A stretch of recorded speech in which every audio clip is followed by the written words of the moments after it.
Hello there, and a very, very happy new year to you. Welcome to the first episode of Talk with Manfred for 2024. And it is this fourth episode of Talk with Manfred. I'm seriously excited to be doing this again this year and starting it this year in a very beautiful way. For this year, we'll be looking at various topics, rather, in different spheres. But for today's discussion, I'll be having a discussion about child education using tech tools. For a lot of us back here in Nigeria, growing up, we were not introduced to technological tools. And you see that when you get into the university, there are lots of people who can't actually use a simple computer, that they don't know how to use Microsoft Word, and you also see that affects them in the level of productivity that they have later on in life. So welcome to this episode where I'll be talking about the importance, myth, the facts behind child education using tech tools. Is it really important to allow your child use technological tools to learn? Is it important to give your child a phone, especially for the purpose of learning with that particular phone or tablet or computer? And how has it been able to help children over the years? I'll be speaking with an expert on this, Godwin Ogedegbe, and he's joining me on this conversation. And I will be letting you know what we talk. Beautiful conversation, and let me just let you in on what our discussion was, and give me a feedback on what you think about it. Pretty excited to be doing this, and also to be doing this Wow. via live video with someone that in 2020 and 2021, I think, it was via radio we had conversations, and now it's live video chat. Who True. knows what next? Maybe it will be on my live TV show next time that you will be coming on. Next time, true. So Yeah. let's go in straight into what we're talking about child education with technology. For most parents, I am not yet a parent, but I know for most parents that's a very big conversation. Should my child use technological tools? Like, do I need to give my child an access to a phone? Is it going to spoil him? Let's begin with that notion first. If I give my 4-year-old child a tablet, people see it as what rich parents should do for their children. Now, Godwin, you are in this space. Do you think it is true, judging from what you've seen so far? So thank you again, Manfred, for this conversation. It just shows that in the midst of everything happening, in the midst of haphazard information you can pick everywhere on the internet, there are people who still want to do things properly and reach out to those who should know and then let the public learn from them. It's really commendable. Well done on inviting me to this talk with Manfred. Thank you so much. And I say good evening to everyone that's listening. For the question, yes, is it true that we have people who say that I will not, it's even right to give my child my phone? They will spoil it. Are they even supposed to be using phone at that age? Of course, absolutely. We've encountered people like that, a lot of them. So yes, it happens. But is it right? Is it supposed to be something we should applaud? I would say 100% no. No, in the sense that the world is now very globally competitive, such that phone you don't want to allow that your 4-year-old to hold. In other countries, not far from us, that child is already learning at that age, is already learning how to make devices like that. So um, even when it comes, I tell the people that what you fear most about what will happen Yeah. when they use it is even less than what will eventually happen if they don't use it. Because every other thing will move away from them. They will not be able to compete again. You don't want to grace a child in a world where they can't even compete with their peers. They stay 10 years, 20 years backward. So to answer your question directly, it's a conversation that happens. We've seen it. Met parents who say they can't Yeah. do this. I can't give my child my phone. They don't deserve to hold it. But is it the right thing to do? From my experience and feedback, and see what this technological tool has done to children as small as a phone, I would say it's not the right thing to So, do. But again, there are caveats so sorry on to the cut best you way to short. use it. Sorry to cut you short. Would you liken a tablet, a computer, a telephone to a gun in the hands of a child, or could you liken it to that? Because a lot of people believe it's like a gun in the hands of any person. that can either be used for good or for bad. Would you say that is the same way a computer, a tablet, and a phone is in the hands of a child? To some extent, yes, that fear is valid. Just like it is every other thing, actually. To be honest, every other thing. There's some people that said if you don't have water in your hand, if you don't use it rightly, actually that water can be used, to cause havoc. Yeah, Something true. like water we can drink. So yes, if it's not used properly, yes, it is a time bomb, just like every other thing that we give to our children. So Okay. that conversation on how we can use it properly, I, I guess we'll get to that point I wish I at the had end of this conversation when I was younger. Luckily for me, even if my parents watch this, they can't do anything about it. Well, I think I will be the one benefiting from this. I just feel so bad that we had to go through all of that, and learning computer back then wasn't seen as a good thing. So let's get into the very interesting part. What do you think is the most important reason? You work with ULesson, which is Nigeria's foremost educational tool when it comes to teaching kids in primary and in secondary schools how to pass the exams. And I've seen testimonies, I've heard testimonies rather, and I've seen what the app has can do and your website, what the tools you guys have created can do. But I want to know what really is that key area that you feel like technology really can drive, because some people believe with technology you can't teach certain things. You will not be able to teach certain things. A child might not be able to learn certain things properly. So what exactly do you think a child will be able to learn very well using such tools like the type that you guys have at ULesson? Good question, Manfred, and thank you for this. So directly, I try to list certain things in ways where we can follow through. I like outlining my thoughts. So to answer your question, what exactly it is that is a benefit for a child when they learn with you lesson. The first is that there's something when they learn with tablets, sorry, not exactly you lesson, educational tools. The first is that there's unlimited access, right? Yes, true. Accessibility, personalization, it's one advantage. Accessibility. Sometimes some information that would take maybe 3 to 4 hurdles, you know, constant visit to teacher, maybe back and forth. A child who understands what he or she's holding in the hand, that educational to understand how to use it, they easily get access to the right information needed for their advancement, including writing examinations and doing better. So one is that accessibility that without that device, it would take, only God knows how long. It's shortening that time to assess benefit. Next thing is the fact that I've seen what educational tool has done in terms of engagement and Okay. motivating people to learn. Particularly, the devices, the tools we have now that uses some form of illustrations, graphical illustrations Yeah. and animations. Um, Kids are able to sit down. It is deliberate why cartoon is what kids watch, because these people design those content have known that kids are growing adults learn better with what they see than literally what you tell them. So their visuals play an important role in what they assimilate. So technological tools is taking advantage of that, such that you see kids are now more engaged. As long as that tool has some animation, has illustration that is engaging enough, kids will stay there. They won't want to be the one to keep learning.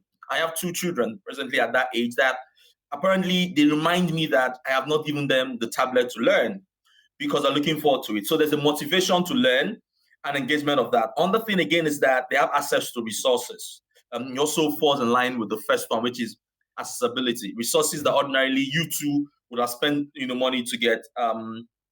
You get them free on that front. Lastly, for me, I would sum it up to say kids become able to actually really become globally competitive, able to compete with their peers. So once they're engaged, once they're able to have access to resources that technological tools, provide for them, you see that even the way they relate is preparing them for the future. So the biggest win for me with a good technological tool and the proper guidance is that we are deliberately, it's a deliberate attempt to position these children to face the world and to really Okay. stand with their mate anywhere in the world. So that's to me is the wrap up of the advantage, what all of this gives to them. Okay. It sums up to the fact that I position them to have, globally a global competitiveness. So Absolutely. that's just speaking to everything in general, right? Speaking to all kind of resources that are made available by these tech educational tools. But Absolutely. there's one aspect really that fascinates me as a person, and that is coding. I've come to discover that most of the young kids, especially in Nigeria, that have come out to be very top notch. Surprisingly, because okay, let me just say this: I'm in a friend's house. He's a software developer, and if I know the effort it takes for an adult to become a software developer, and now we have kids doing that. So I want to tailor this question this way: is it that these tech tools kind of favor the science aspects, like the Mm. coding and all of this? What if I want to be like I told my mom when I was younger that I wanted to be a commissioner, and everybody laughed. I'm getting closer to be that commissioner. You see that commissioner in this life, I must be a commissioner. But that's by the way. So what about the other kids? Because these tech tools, I'm assuming, but you correct me because you exposed more to this. These tech tools, do they kind of tilt a little bit towards helping the children become much more scientific than it is towards building the artistic part of their life? Another good question, and I would say thank you for bringing this up. I've had this conversation before, and I always tell them, that it's just the way you use it. And the same thing I will share here. I don't think it appears that it fits towards those going on the science line. But I've seen technological tools that lawyers have used or would be lawyers to get better at what to do, would be accountants, poets, artists. If you go to you Johnny now, right? See what literally you can get with using technology, using AI. You can literally get graphics that can, put on any platform that changes whatever you're designing. So what other person is an artist that draws, right? Technological tool also make them right able to see the advantage. But because of the fact that those are the forefront, those that are really pushing this thing are more on the science base, the data scientists, the people that are doing programming, all of those things. So they are the front runner. But behind all of those, there are people who are just silently doing their artwork, learning how to write better. Today you can go to you know, Bad by Google and just develop your essay with good prompt. You can literally write a book with just good prompt.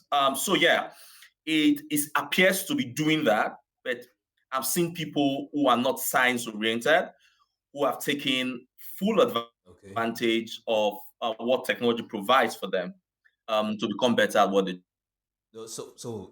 Well, you've cleared my doubt. So I know that in case my child wants to be a commissioner like me, we have now I know in case my child wants to be a commissioner like me, I know that that there's a way he can learn it online. So now there's this Nigerian mentality. I would we are getting towards the end, and I wanted the beginning to be the plenty interesting thing. Then this part that is not very formal. This side is different. There's this Nigerian mentality that if you know be classroom, you know if you be like classroom. That's mentality. If it's not in the classroom, it's not like classroom. And so because I would have a lot of parents that would watch this.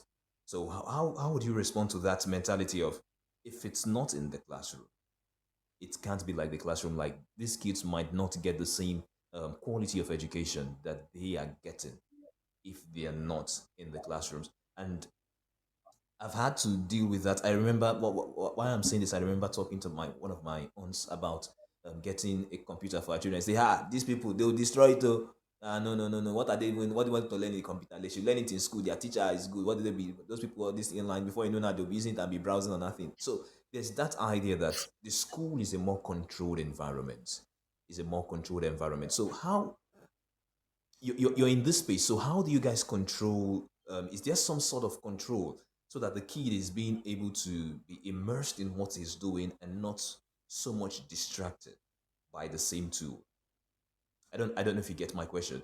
So that you're so much immersed in the, for example, in the class, the teacher can monitor you and see that you're learning, you're paying attention. So how do these tools allow for monitoring this child, that this child is really paying attention and is doing that? Or what measures do you have, whether at ULesson or any other place, because you've called other platforms that I never heard before. So what measures do you guys use to ensure that children are paying attention?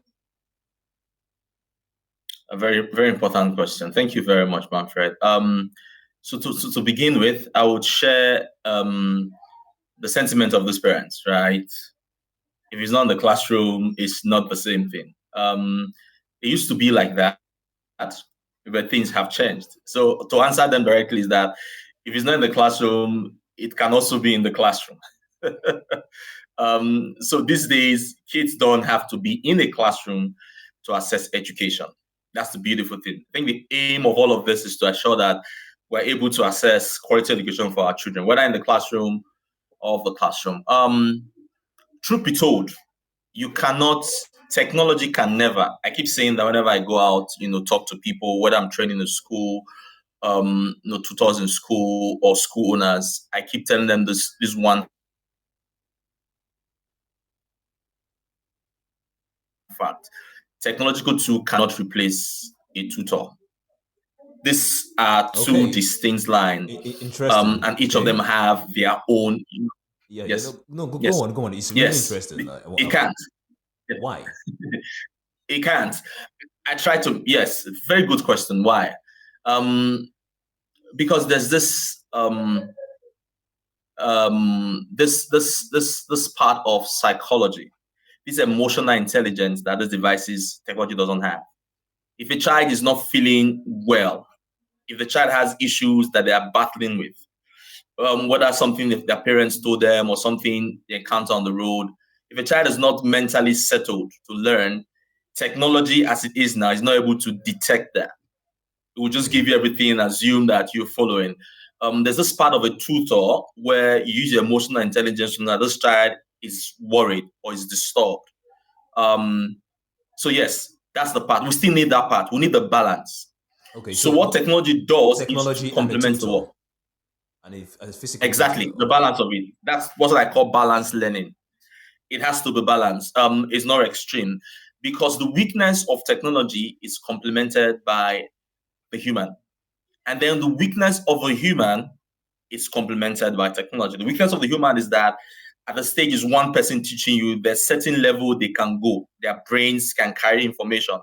So when you're restricted to only that person, you are also restricted to what they are able to give to you. You don't give what you don't have. Yeah, I'll true. give you a clear example.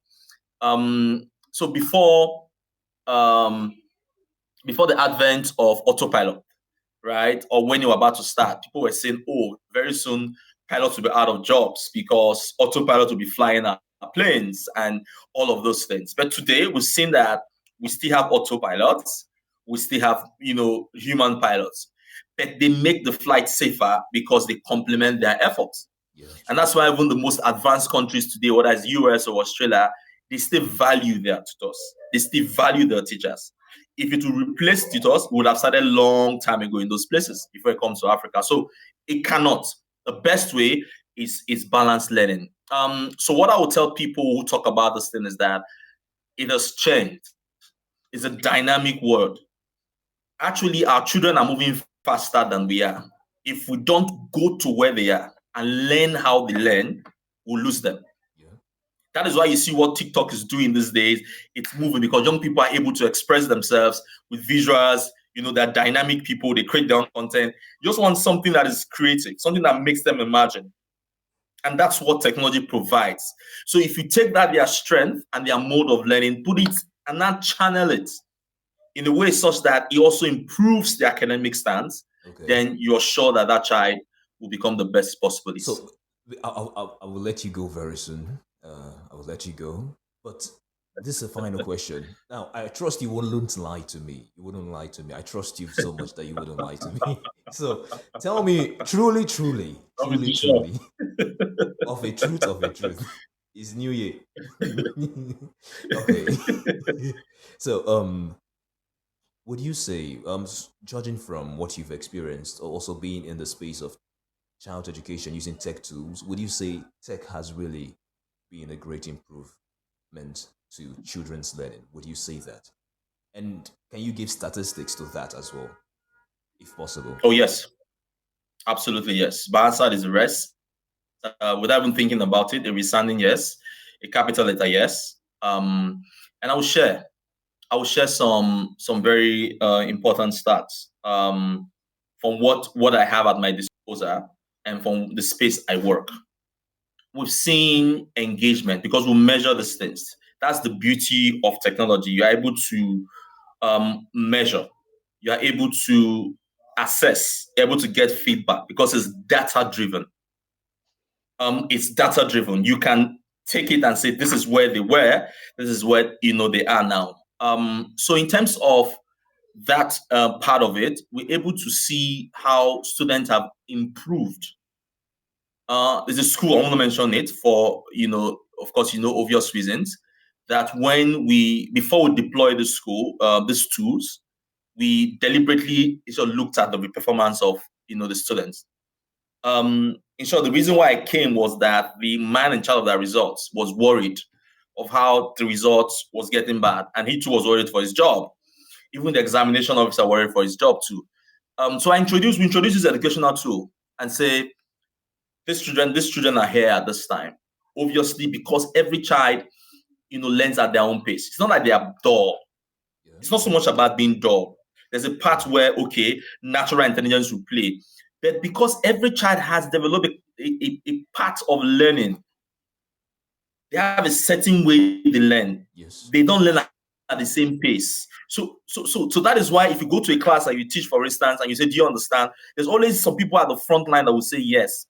But in that crowd, there's somebody behind that doesn't even know what you've been saying. It's not that he's dull. That child was not just as fast, as pacey as you are. Because the average child learns at the pace of the tutor or the pace of the fastest learner in class. So, having said that, we measured and said, okay, these ones that are slow learners, we have a tool where the teacher will be always available. He's no longer in a rush to say, you have just 40 minutes to teach how to go to my next class. That's what happened. Like, you don't blame teachers. They are not machines. They have to go from class to class. They have to fulfill, that text. So they don't have that time to keep saying one thing over and over again. So if you're a slow-paced person, you tend to be, the drawback, and you tend to be the dull one because it has to move. So I'm saying there's a tool now where people like that can sit down and start the process again. And we did it. I can tell you the top most improved people, most improved for that session were this set of people. Wow. In short, it was so bad that they were kept in the control room, that they are not supposed to be in the main class. But after the end of the exercise, they went back to the main class and they're among the tops. We've seen results of JAM, JAM candidates that use this tool.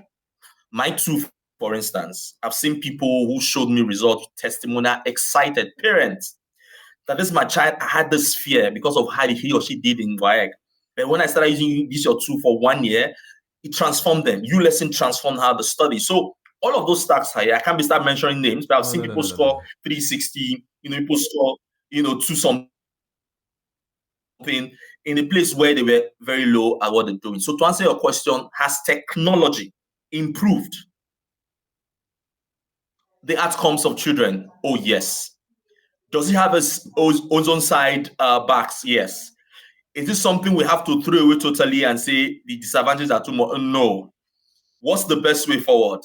Merge it, complement the work, because our kids are already there. We Okay. must move at their pace. We Okay. must meet them there so we don't lose them. Okay. Thank you, Manfred. Okay. I think at this point I'll have to give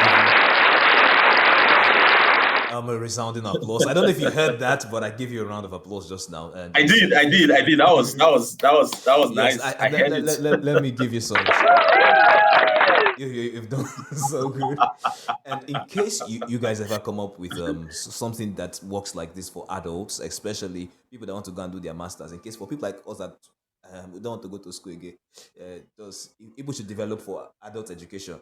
I know if I did primary and nursery school, people should think about us that that our brain is looking like it will not understand anything. But thank you so much.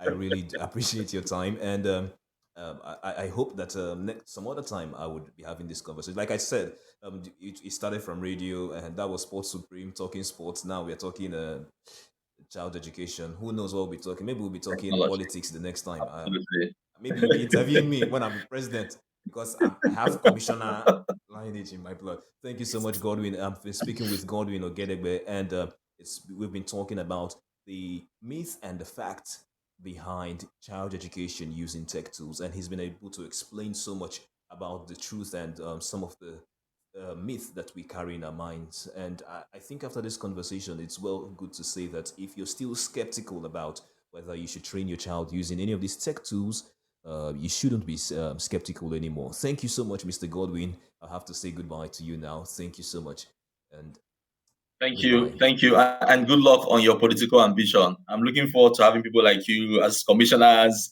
and presidents so we can transform the country for better. No, Have a great day, Manfred. that Thank commissioner you for own having me. that commissioner own is for my mother. After commissioner, I'll do the one I want to do. Thank you so much. Have a great day.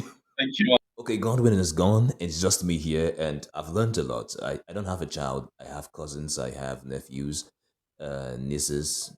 Do I have nephews and nieces? No, I don't. I actually don't have that.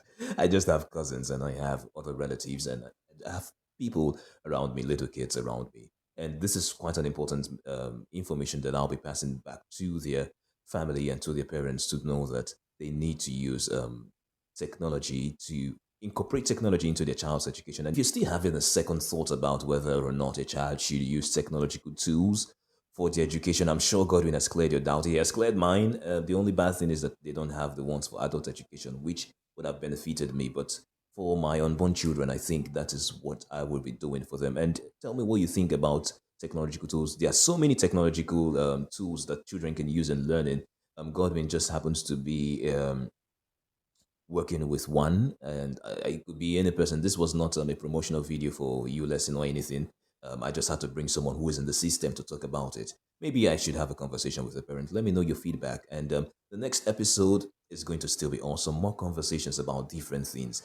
And trust me, it gets better along the way. As you can see, this year I'm already looking fine. I don't know if you understand it. So the conversations will get better. Thank you so much. My name is Odemia Manfred, and it's been wonderful having this conversation with you, and see you next week.